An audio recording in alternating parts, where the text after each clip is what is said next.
Hi hello అందరికీ నమస్కారం. ఈరోజు తెలంగాణలో అతిపెద్ద జాతర అయినటువంటి సమ్మక్క సారలమ్మ జాతర ఈరోజు జరుగుతుందండి. దాని గురించి చర్చించుకుందామండి. అయితే తెలంగాణలో పూర్వ వైభవం ఉన్నటువంటి సమ్మక్క సారక్క జాతర గురించి ఒక్కసారి తెలుసుకున్నట్లయితే రానున్న పోటీ పరీక్షలు దీనిపైన ప్రశ్నలు వచ్చే ఆస్కారం ఉందండి. ప్రపంచ ఆదివాసి ఆత్మగౌరవ జాతరగా సమ్మక్క సారలమ్మను కొలుచుకోవడం జరుగుతుందండి. సమ్మక్క సారలమ్మ జాతర ప్రపంచ ఆదివాసి ఆత్మగౌరవాన్ని ఎలుగెత్తి చాటుతుందండి. ఎవరిని? ఆదివాసుల యొక్క ఆత్మగౌరవాన్ని ఎలుగెత్తి చాటుతుంది. ఏది? సమ్మక్క సారమ్మ జాతర అండి. ప్రజల గుండెల్లో చిరుస్థాయిలో ఉంటూ ప్రతి ఏటా వారి త్యాగాన్ని స్మరించుకుంటూ, వారి విరోచిత త్యాగాన్ని గుర్తు చేసుకుంటూ, స్మరించుకుంటూ తమ ఆరాధ్య దైవంగా కొలుస్తున్నారండి. ప్రస్తుతం జగిత్యాల జిల్లా పొలాస ప్రాంతానికి చెందిన మేడరాజు వేటకు వెళ్లి సందర్భంలో అడవిలో క్రూర మృగాల వద్ద ఒక ఆడపిల్ల దొరికింది. ఆమెను మేడరాజు తీసుకువచ్చి పెంచి పెద్ద చేసి తన మేనల్లుడు అయినటువంటి మేడారం ప్రాంతానికి చెందిన కోయరాజు పడిగిద్ద రాజుకు ఇచ్చి వివాహం జరిపించారటండి. ఎవరికి? పడిగిద్ద రాజుకు వివాహం చేయించి పెళ్లి చేయించారటండి. పడిగిద్ద రాజులు కాకతీయులకు సామంతునిగా ఉంటూ మేడారం ప్రాంతానికి చెందిన ఆదివాసి రాజ్యానికి రాజుగా ఉండేవాడు. పడిగిద్ద రాజు సమ్మక్క దంపతులకు సారలమ్మ, నాగులమ్మ, జంపన్న అనే ముగ్గురు సంతానం కలిగారండి. ఎవరెవరు? పడిగిద్ద రాజుకు సారలమ్మ, నాగులమ్మ, జంపన్న వీళ్ళు ముగ్గురు సంతానం కలిగారు. రాజ్య విస్తరణలో భాగంగా జగిత్యాల ప్రాంతానికి చెందిన పులాసను పరిపాలిస్తున్న మేడరాజు మీద కాకతీయ మొదటి ప్రతాపరుద్రుడు దండెత్తాడు. ఆ యుద్ధంలో వీరోచితంగా మేడరాజు పోరాడాడు. కానీ ఎంతో అపారమైన యుద్ధ నైపుణ్యాలు కలిగిన కాకతీయ సైనికుల చేతిలో ఓడిపోవడం జరిగింది. ఎవరు ఓడిపోయారండి? ఎవరు? మొదటి ప్రతాపరుద్రుని చేతిలో ఎవరు ఓడిపోయారండి? మేడరాజు తన మేనల్లుడు పడిగిద్ద రాజు వద్ద మేడారం రాజ్యంలో ఆశ్రయాన్ని పొందాడటండి. తర్వాత ప్రతాపరుద్రునితో యుద్ధంలో మేడారం రాజ్యాన్ని తీవ్రమైన కరువు కాటకాలు వచ్చాయి. కాకతీయ రాజ్యానికి ప్రతి ఏటా కట్టె పన్ను కరువు కాటకాల మూలంగా చెల్లించని పరిస్థితిలో పడిగిద్ద రాజుకు వచ్చిందటండి. పడిగిద్ద రాజుకు వచ్చింది. అయితే ఇదేమీ పట్టించుకోకుండా కాకతీయ రాజు మొదటి ప్రతాపరుద్రుని ఖచ్చితంగా తనకు పన్ను చెల్లించాల్సిందే అని పడిగిద్ద రాజుకు హుకుం జారీ చేశాడు. ప్రతాపరుద్రుడు వినిపించుకోకుండా మేడారం ఆదివాసి రాజ్యంపై యుద్ధాన్ని ప్రకటించాడు. తప్పనిసరి పరిస్థితిలో ఆదివాసి రాజు అయినటువంటి పడిగిద్ద రాజు ఆనాడు మేడారం ప్రాంత ప్రజలతో కలిసి ఆదివాసి సాంప్రదాయ యుద్ధ నైపుణ్యాలతో యుద్ధానికి సిద్ధమయ్యాడు. ఆయుధాలను ధరించి పడిగిద్ద రాజు, మేడరాజు, సమ్మక్క సారలమ్మ, నాగమ్మ, జంపన్న, గోవిందరాజు ఎవడండి? పడిగిద్ద రాజు అల్లుడు. మేడారం ప్రాంతంలో వేరువేరు ప్రాంతాల నుంచి కాకతీయ సైన్యాలను వీరోచితంగా ఎదుర్కొన్నారు. కాకతీయ సైనికులలో ఉన్న సైనిక శక్తి, ఆధునిక యుద్ధ సామగ్రి ఉన్న సాంప్రదాయ ఆయుధాలతో వీరోచితంగా గెరిల్లా తరహాలో ఆనాడు యుద్ధం చేశారండి. వీరోచితంగా పోరాడుతూ యుద్ధ భూమిలో మేడరాజు, పడిగిద్ద రాజు, సారలమ్మ, నాగులమ్మ, గోవిందరాజు అమరత్వాన్ని పొందారు. చనిపోవడం జరిగిందండి. శత్రు సైన్యాలతో మరణం పొందడం ఇష్టం లేక జంపన్న సంపెంగ వాగులో దూకి తన అమరత్వాన్ని ప్రకటించడం జరిగిందండి. ఎవరు? జంపన్న సంపెన్న వాగులో పడి చనిపోవడం జరిగిందండి. అంటే కాకతీయుల చేతిలో చనిపోవడం కంటే తన అమరత్వాన్ని చాటుకున్నాడు. ఎవరు? జంపన్న. యుద్ధ భూమిలోని చివరిదాకా సమ్మక్క కాకతీయ సైన్యాన్ని ముప్పు తిప్పలుగా పెట్టి వీరోచితంగా పోరాడింది. సమ్మక్క తన చివరి రక్తబొట్టు వరకు కూడా పోరాడిందండి. ఆదివాసి పోరాటాలకు స్ఫూర్తి. సమ్మక్క సారలమ్మ ఆదివాసి బిడ్డల పోరాటం ప్రపంచ ఆదివాసీ గిరిజన తెగలు ఇప్పటికీ ఒక చెరగని ముద్రగా వేశాయి.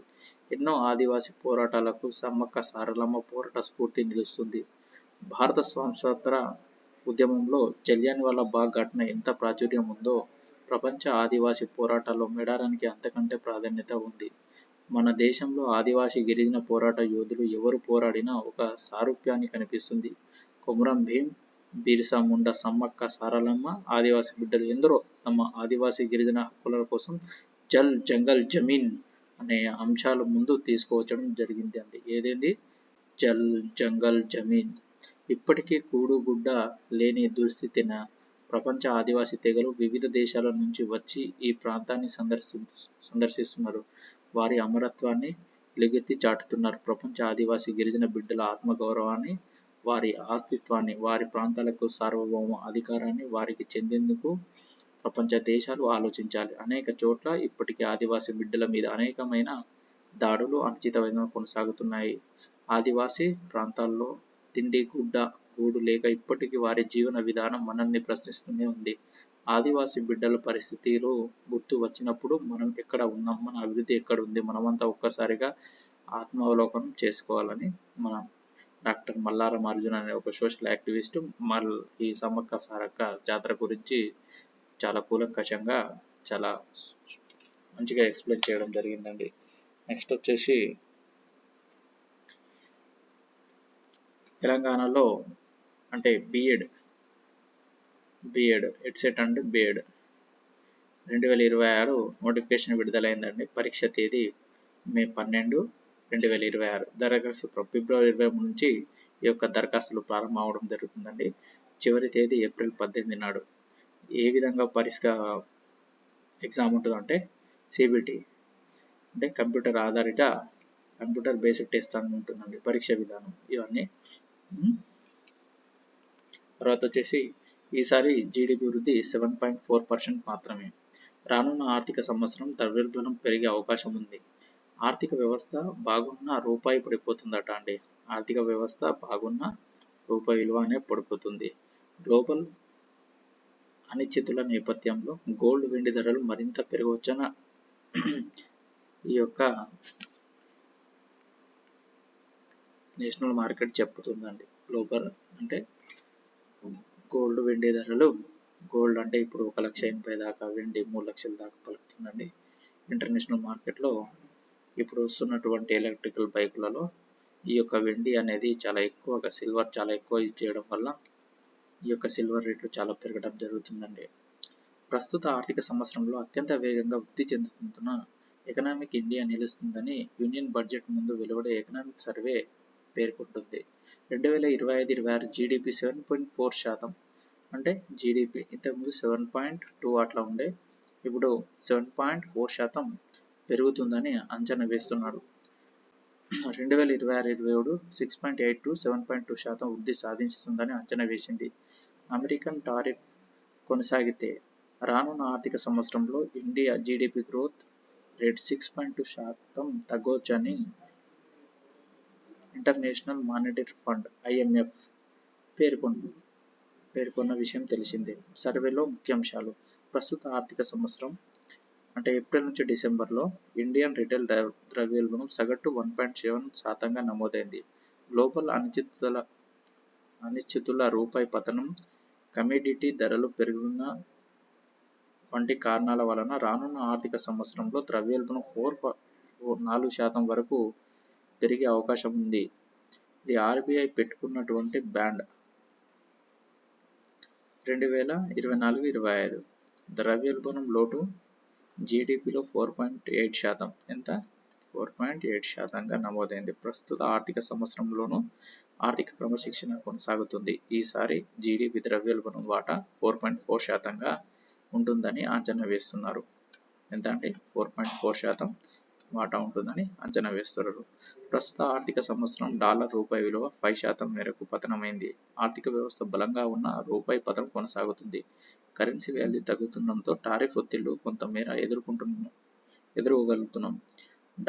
డాలర్తో రూపాయి విలువ గురువారం 91.9%గా ఉంది. అంటే మన యొక్క రూపాయి విలువ పడిపోవడానికి అమెరికా విధిస్తున్నటువంటి టారిఫ్లు ఒక రకంగా భారంగా కనిపిస్తున్నాయి. గ్లోబల్ రాజకీయ ఆర్థిక అనిశ్చితిలో కొనసాగడంతో వెండి, గోల్డ్ వంటి కమోడిటీల్లో డిమాండ్ పెరిగింది. కొత్త ఆర్థిక సంవత్సరంలో వీటి ధరలు పెరగవచ్చు. చెప్పాను కదండి, ఇది పెరగడానికి ఎక్కువ ఆస్కారం, గోల్డ్ మరియు వెండి ధరలు ఎక్కువ పెరగడానికి ఆస్కారం ఉందండి. ఇవన్నీ మనం చూసుకున్నట్లయితే ఎక్కువనే ఉంటుంది. ఒకసారి మీరు చూసుకోండి. తర్వాత కేంద్ర బడ్జెట్ స్వరూపం. కేంద్ర బడ్జెట్ స్వరూపం ఏంటంటే, బడ్జెట్ అంటే ఆర్థిక సంవత్సరం విత్త ప్రణాళిక, రాబోయే సంవత్సరం ప్రభుత్వం అమలు చేసే విధానాలు సూచిస్తుంది. బడ్జెట్ రాబోయే సంవత్సరంలో ప్రభుత్వ రసీదులు, చెల్లింపులు, సంబంధిత పరిమాణాత్మక విలువలు తెలియజేస్తుంది. రాబోయే సంవత్సరంలో చేపట్టాల్సిన పథకాలు, వ్యూహాలు సూచిస్తుంది. బడ్జెట్ చెప్తుందండి ఇవన్నీ. కేంద్ర ప్రభుత్వం రాబడి, వ్యయాలు, రుణాలు, పలు రకాల లోట్లు, ఇతర ద్రవ్య వ్యవహారాలు ప్రదర్శిస్తుంది. కాబట్టి వార్షిక బడ్జెట్ అంటారు. ఇది ప్రభుత్వ వార్షిక ప్రణాళిక అంటారు. అంచనాలు, అంచనా వ్యయం, బడ్జెట్లోని భాగాలు, రెవెన్యూ, బడ్జెట్ ఖాతా, రెవెన్యూ రాబడులు, పన్ను రాబడి, పన్నేతర రాబడి, కంటింజెన్సీ ఫండ్ ఆఫ్ అకౌంట్, తర్వాత సంఘటిత నిధి. ఇది చూసుకోండి. రాజ్యాంగంలో ఆర్టికల్ 266 ప్రకారం పన్నులు, సుంకాలు, కేంద్ర ప్రభుత్వం ఇచ్చే రుణాలపై లభించే రాబడి సహా అన్ని రకాల ప్రభుత్వ రాబడులు, ప్రభుత్వం తీసుకున్న రుణాలు ఈ నిధికి జమ చేస్తారు. ప్రభుత్వం ఖర్చు నిమిత్తం డబ్బు తీసుకోవాలంటే పార్లమెంటు అనుమతి తప్పనిసరి. సంఘటిత నిధి చెందిన ఈ భాగాన్ని సాధారణ బడ్జెట్ అంటారు. అదే విధంగా రాష్ట్ర రాబడులన్నీ సంఘటిత నిధి నుంచి జమ అవుతాయి.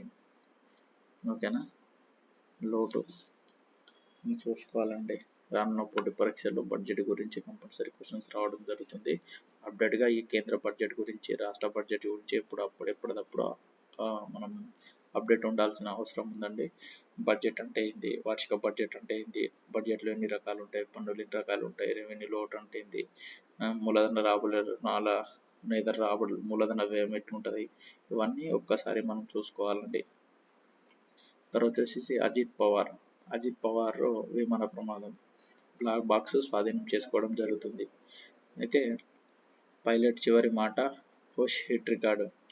బారామతి విమాన ప్రమాదంలో మహారాష్ట్ర డిప్యూటీ సీఎం అజిత్ పవార్ మృతి కేసులో విమానానికి చెందిన బ్లాక్ బాక్స్ను ఘటనా స్థలం నుంచి సివిల్ ఏవియేషన్ మంత్రిత్వ శాఖ స్వాధీనం చేసుకుంది. విమాన ప్రమాదాన్ని చివరి క్షణాల్లో పైలట్లు గుర్తించారని director general of the civil aviation senior అధికారులు ఒకరు గురువారం వెల్లడించారు. ప్రమాదాన్ని గమనించిన వెంటనే పైలట్ హో హిట్ అన్నట్టుగా, అది కోడ్ వర్డ్ కావచ్చండి, మనకు తెలియదు ఇది, హో హిట్ అన్నట్టుగా కాక్పిట్లో వాయిస్ రికార్డు ఈ మాటలు రికార్డ్ అయ్యాయి అని చెప్పారు. ఈ మాటలు కో పైలట్ కెప్టెన్ శాంభవి పటక్ కావచ్చని అంచనా వేస్తున్నారు. అయితే అప్పటికే పరిస్థితి చేజారిపోయింది. విమానం కూడి అందులో ఉన్న వారంతా ఊబిలో మృతి చెందారని వివరించడం జరిగిందండి.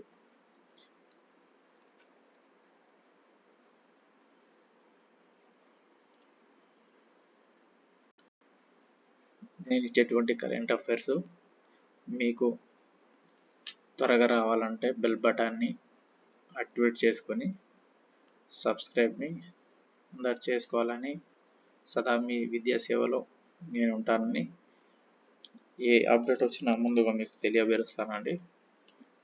నన్ను ఎంకరేజ్ చేస్తారని మిమ్మల్ని కోరుకుంటూ ఈ రోజుకు ఈ యొక్క కరెంట్ అఫైర్స్ మరియు ముఖ్యమైన అప్డేట్స్ను ముగిస్తున్నానండి.